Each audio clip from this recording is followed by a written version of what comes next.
ତାଙ୍କର ଦୂରଦୃଷ୍ଟି ଏବଂ ତାଙ୍କର କାର୍ଯ୍ୟକ୍ରମ ଅତୁଳନୀୟ।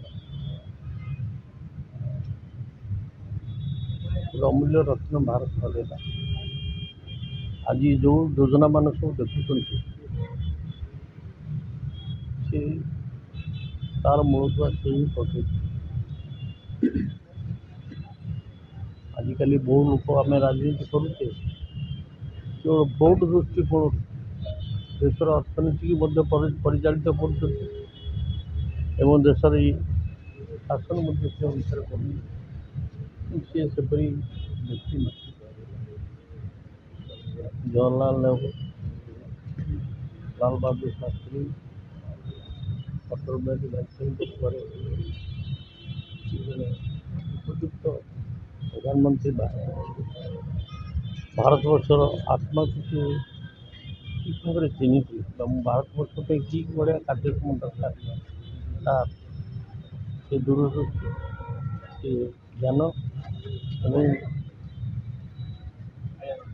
ଭାରତବର୍ଷ ପାଇଁ କ'ଣ କରିବା ଦରକାର ସେ ଠିକ୍ ଭାବରେ ଜାଣିଥିଲେ ଏବଂ କରୁଥିଲେ। ଆଜି ଆମ ପାଇଁ ଅପୂରଣୀୟ ସ୍ଥିତି ହେଲା, ତା କେବେ ପୂରଣ ହେବ ଭଗବାନ ବି ଜାଣନ୍ତି। ସାର୍ଙ୍କ ସହିତ ଆପଣଙ୍କର ସ୍ମୃତି କ'ଣ ଅଛି? ସ୍ମୃତି କହିଲି ପରା ଯେ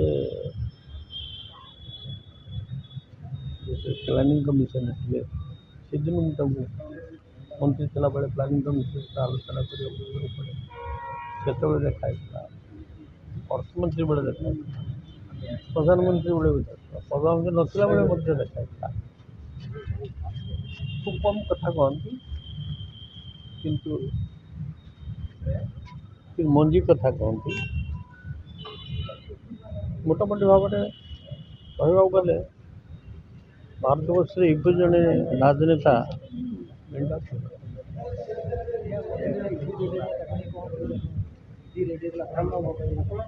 ଆପଣ ଇଡି ବାଲା ମୋ ସହିତ ଦେଖା କରିନାହାନ୍ତି, କଥାବାର୍ତ୍ତା କରିନାହାନ୍ତି କି କୌଣସି ଗୁରୁତ୍ୱପୂର୍ଣ୍ଣ ଦସ୍ତାବିଜ ମୋଠୁ ନେଇନାହାନ୍ତି। ମୁଁ କ'ଣ ଏଠି କଥା କହିବି? ଆପଣ ବରଂ ଇଡି ବାଲାକୁ ପଚାରନ୍ତୁ ଠିକ୍ ଭାବରେ। ଆପଣଙ୍କୁ ଗୋଟେ ଟାର୍ଗେଟ୍ କରାଯାଉଛି କି ଆପଣମାନେ କଂଗ୍ରେସର ବରିଷ୍ଠ ନେତା ବର୍ତ୍ତମାନ ଯେତେବେଳେ ରାହୁଲ ଗାନ୍ଧୀ ସଂସଦରେ ସ୍ୱର ଉଠାଉଛନ୍ତି ଭାରତର ସ୍ୱର, ପ୍ରଧାନମନ୍ତ୍ରୀ ଭୟଭୀତ ହୋଇ ଓଡ଼ିଶାରେ କଂଗ୍ରେସର ସ୍ୱରକୁ ଚାପିବା ପାଇଁ ନରେନ୍ଦ୍ର ପଟ୍ଟନାୟକ ମହାରଥୀଙ୍କ ଘରେ ମୁଁ ସେ ବିଷୟରେ କେମିତି ଉତ୍ତର ଦେବି? ଯେହେତୁ ମୋତେ କିଛି ପଚାରିନାହାନ୍ତି, ମୁଁ କିଛି କାଗଜ ନେଇନାହାନ୍ତି, ମୁଁ ସେ ବିଷୟରେ କେମିତି କହିବି? ତେବେ ଆପଣମାନେ ଦିଦି ପଚାରୁନାହାନ୍ତି ସେଟା ଯାଇଥିଲେ ନରେନ୍ଦ୍ର ପଟ୍ଟନାୟକ ଘରକୁ, କ'ଣ ପାଇଲେ, କ'ଣ କଲେ, ଟିକେ ପଚାରିଲେ ଭଲ ସ୍ପଷ୍ଟ ଉତ୍ତର, ସତ୍ୟ ଉତ୍ତର ପାଇବେ। ମୋତେ ତ ସେ କିଛି ପଚାରିନାହାନ୍ତି କି ମୋତେ ମୋର କିଛି ଶାସକ ଦଳର ଚାଲୁଥିଲା ଆରେ ଭାଇ ମୋତେ ଯେତେବେଳେ କିଛି ପଚାରିନାହାନ୍ତି ମୁଁ କେମିତି କହିବି? ବରଂ ଇଡିକି ଆପଣମାନେ ପଚାରନ୍ତୁ, ଇଡିକି ପଚାରି ଇଡି ପାଖକୁ ଯାଆନ୍ତିନି, ତାକୁ ଯାଇକି ପଚାରନ୍ତୁ ନରେନ୍ଦ୍ର ପଟ୍ଟନାୟକ ଘର କ'ଣ ପାଇଲେ ମୁଁ ପଚାରନ୍ତୁ, ମୋତେ କିନ୍ତୁ ସେ ପଚାରିନାହାନ୍ତି। ମୁଁ ଯେଉଁ ଷ୍ଟୋରରେ ରୁହେ ସେଠି ସର୍ଚ୍ଚ କରିନାହାନ୍ତି।